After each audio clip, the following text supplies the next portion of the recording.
Hi friends, Reshz മറ്റൊരു എപ്പിസോഡിലേക്ക് എല്ലാവർക്കും സ്വാഗതം. ഇന്ന് നമ്മുടെ റെസിപ്പി എന്ന് പറയുന്നത് ഒരു ഇഫ്താർ സ്പെഷ്യൽ ആണ്. എനിക്ക് റിക്വസ്റ്റ് ഉണ്ടായിരുന്നു നോമ്പിന് ഒരു ഈസി റെസിപ്പി, സ്നാക്ക് റെസിപ്പി ഇടണമെന്ന്. അപ്പോൾ നമ്മുടെ റെസിപ്പി എപ്പോഴും ഹെൽത്തി ആയിരിക്കണം, ടേസ്റ്റി ആയിരിക്കണം. അപ്പോൾ നമ്മൾ ഇന്ന് മുട്ട കൊണ്ടൊരു സ്പെഷ്യൽ എഗ് ബൈറ്റ്സ് ആണ് ഉണ്ടാക്കാൻ പോകുന്നത്. So keep watching. Hope you like it.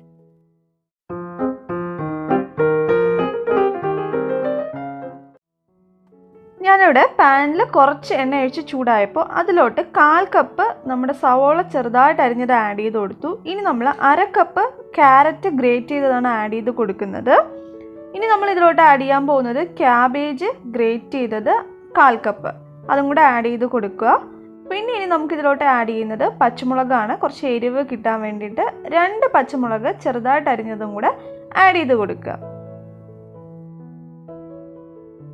ഇനി നമ്മൾ ആഡ് ചെയ്ത വെജിറ്റബിൾസ് ഒക്കെ ജസ്റ്റ് ഒന്ന് വാടി വരുന്നത് വരെ ഒന്ന് വഴറ്റി കൊടുക്കുക. ഒരു 2 മിനിറ്റ് ഒക്കെ ഒന്ന് ഇതുപോലെ ഒന്ന് വഴറ്റി കൊടുക്കുക. അപ്പോൾ വെജിറ്റബിൾസ് ഒക്കെ ചെറുതായിട്ടൊന്ന് വഴണ്ട് വന്നിട്ടുണ്ട്. ഇനി നമുക്കിതിലോട്ട് ഉപ്പും ബാക്കി മസാലാസും ചേർത്ത് കൊടുക്കാം. ഞാൻ ഇതിലോട്ട് 1/4 ടീസ്പൂൺ ഉപ്പ് ആഡ് ചെയ്ത് കൊടുക്കുകയാണ്. അതോടൊപ്പം തന്നെ 1/4 ടീസ്പൂൺ മഞ്ഞൾപ്പൊടിയും കൂടെ ആഡ് ചെയ്ത് കൊടുക്കുന്നു. എന്നിട്ട് ജസ്റ്റ് ഇതൊന്ന് മിക്സ് ചെയ്ത് കൊടുക്കുക. ഇനി ഇതിലോട്ട് ആഡ് ചെയ്യുന്നത് മുളക് പൊടിയാണ്. 1/2 ടീസ്പൂൺ മുളക് പൊടി ആഡ് ചെയ്ത് കൊടുക്കുന്നുണ്ട്. അപ്പോൾ തന്നെ നല്ല അത്യാവശ്യം എരിവ് കിട്ടും. പിന്നെ നിങ്ങൾക്ക് ഭയങ്കര എരിവുള്ളതാണ് ഇഷ്ടമെങ്കിൽ അതനുസരിച്ചിട്ട് കൂടുതൽ ആഡ് ചെയ്യാം. അതോടൊപ്പം 1/4 ടീസ്പൂൺ ജീരകം പൊടിച്ചതും കൂടെ ചേർക്കുകയാണ്. എന്നിട്ട് നമുക്ക് ഇതിനൊന്ന് 1 മിനിറ്റ് ഒന്ന് വഴറ്റിയെടുക്കണം. പെരിഞ്ജീരകം അല്ല, സാധാ ചെറിയ ജീരകപ്പൊടിയാണ് ചേർത്തിരിക്കുന്നത്. അപ്പോൾ നമ്മളെ വെജിറ്റബിൾ മസാല ഇപ്പോൾ റെഡി ആയിട്ടുണ്ട്. ഇനി നമുക്കിതൊന്ന് ഓഫ് ചെയ്തതിന് ശേഷം കുറച്ച് നേരം തണുക്കാൻ വയ്ക്കണം. തണുത്തതിന് ശേഷം മാത്രമേ നമുക്ക് ബാക്കി സ്റ്റെപ്പ് ചെയ്യാൻ പറ്റത്തുള്ളൂ. ഞാനിവിടെ ഇപ്പോൾ 4 മുട്ട എടുത്തിട്ടുണ്ട്. ഇനി നമുക്കിതിലോട്ട് 1/4 ടീസ്പൂൺ ഉപ്പ് ആഡ് ചെയ്ത് കൊടുക്കാം. അതോടൊപ്പം തന്നെ 1/4 ടീസ്പൂൺ കുരുമുളക് പൊടിയും കൂടെ ആഡ് ചെയ്ത് കൊടുക്കുകയാണ്. എന്നിട്ട് നമുക്ക് നന്നായിട്ടൊന്ന് ബീറ്റ് ചെയ്തെടുക്കാം.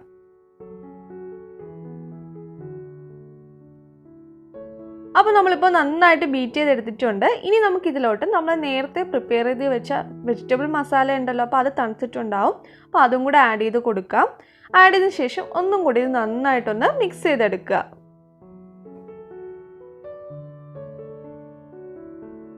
അപ്പോൾ നമ്മുടെ ബാറ്റർ റെഡി ആയിട്ടുണ്ട്. ഇനി നമുക്ക് നമ്മുടെ എഗ് ബൈറ്റ്സ് ഉണ്ടാക്കിയെടുക്കാം. അപ്പോൾ നമ്മൾ ഉണ്ണിയപ്പ ചട്ടിയിലാണ് നമ്മൾ എഗ് ബൈറ്റ്സ് ഉണ്ടാക്കിയെടുക്കുന്നത്. അപ്പോൾ അതിന് വേണ്ടിയിട്ട് ഇതുപോലെ ഓയിൽ നന്നായിട്ട് സ്പ്രെഡ് ചെയ്ത് കൊടുക്കുക. നമ്മൾ ഓയിൽ നിറച്ച് വെക്കേണ്ട ആവശ്യമൊന്നുമില്ല. ഇതുപോലെ ഒന്ന് സ്പ്രെഡ് ചെയ്ത് കൊടുത്താൽ മതി. അപ്പോൾ ഇത് ഫുള്ളായിട്ട് ഇതുപോലെ ഒന്ന് ഓയിൽ സ്പ്രെഡ് ചെയ്യും. അപ്പോൾ നമുക്കിനി ബാറ്റർ ഒഴിച്ചു കൊടുക്കാം. ഞാൻ ഫസ്റ്റ് സെറ്റ് ചെയ്തപ്പോൾ ക്യാമറ ഓഫായിപ്പോയി. അതുകൊണ്ട് നമ്മളിപ്പോൾ സെക്കൻഡ് സ്റ്റെപ്പാണ് ചെയ്യുന്നത്. ആദ്യത്തെ 5 എണ്ണം വേവിച്ചെടുത്തിട്ടുണ്ട്. ഇനി നമുക്ക് സെക്കൻഡ് ഇത് ബാറ്റർ ഒഴിച്ചു കൊടുക്കാം. അപ്പോൾ നമ്മൾ ബാറ്റർ ഒഴിക്കുമ്പോൾ ശ്രദ്ധിക്കേണ്ട കാര്യം, ഇത് ഫുള്ള് നിറയുന്നത് വരെ ഒഴിച്ചു കൊടുക്കരുത്. ഒരു 1/4 ഭാഗം ഒഴിച്ചാൽ മതി. കാരണം ഇത് വെന്ത് വരുമ്പോൾ ഇങ്ങനെ പൊങ്ങി വരും. അപ്പോൾ പുറത്തോട്ട് സ്പ്രെഡായി പോകും. അപ്പോൾ അത് വരാണ്ടിരിക്കാൻ വേണ്ടി ബാറ്റർ ഒഴിക്കുമ്പോൾ ഒരു 1/4 ഭാഗം ഒഴിച്ചു കൊടുക്കുക. പിന്നെ നമ്മൾ ഫ്ലെയിം എപ്പോഴും ഒരു ലോയിൽ വെച്ചാൽ മതി. കാരണം നമ്മൾ ഹൈ ഫ്ലെയിം ഇട്ട് കഴിഞ്ഞാൽ അതിൻ്റെ അടി മാത്രം കരിഞ്ഞു പോകും, മുട്ട വെന്ത് കിട്ടത്തില്ല. അപ്പോൾ ഒരു ലോ ഫ്ലെയിമിലിട്ടിട്ട് 1/4 ഭാഗത്തിൽ നമ്മൾ എന്ത് ചെയ്യുക, ബാറ്റർ ഒഴിച്ചു കൊടുക്കുക. അതിനുശേഷം ഒരു 2 മിനിറ്റ് വെയിറ്റ് ചെയ്യുക. അപ്പോൾ ഇത് നന്നായിട്ട് കുക്കായി വരും.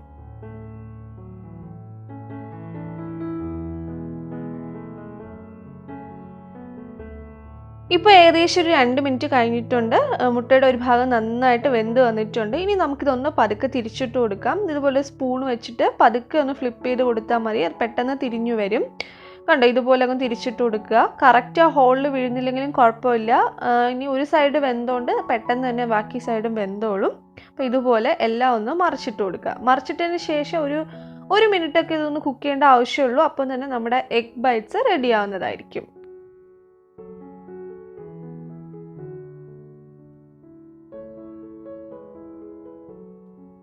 അപ്പോൾ നമ്മുടെ എഗ് ബൈറ്റ്സ് ഇപ്പോൾ കറക്റ്റ് പാകത്തിന് വെന്ത് കിട്ടിയിട്ടുണ്ട്. കണ്ടോ, ഇതുപോലെ നന്നായിട്ട് വെന്ത് നല്ല ഫ്ലഫി ആയിട്ട് നമുക്ക് കിട്ടും. ഇനി നമുക്ക് ഫ്ലെയിം ഓഫ് ചെയ്തതിന് ശേഷം നമ്മുടെ എഗ് ബൈറ്റ്സ് എടുത്ത് മാറ്റാം. അപ്പോൾ നമ്മുടെ ടേസ്റ്റി ആൻഡ് ഹെൽത്തി ആയിട്ടുള്ള എഗ് ബൈറ്റ്സ് റെഡി ആയിട്ടുണ്ട്. നമ്മൾ കുറച്ച് ഓയിൽ യൂസ് ചെയ്തിട്ടുണ്ട്. എന്നാലും നമ്മൾ ബാക്കി ഫ്രൈ ചെയ്തെടുക്കുന്ന സ്നാക്സ് വെച്ച് നോക്കുമ്പം ഇതെന്തായാലും ഹെൽത്തിയാണ്. ഇതിലുള്ള ഇൻഗ്രീഡിയൻസ് ആയാലും ഹെൽത്തി ആയിട്ടുള്ളതാണ്. അപ്പോൾ നിങ്ങൾ എന്തായാലും ട്രൈ ചെയ്ത് നോക്കുക. ഞാൻ നിങ്ങൾക്ക് ഇതൊന്ന് പൊട്ടിച്ച് കാണിച്ചു തരാം.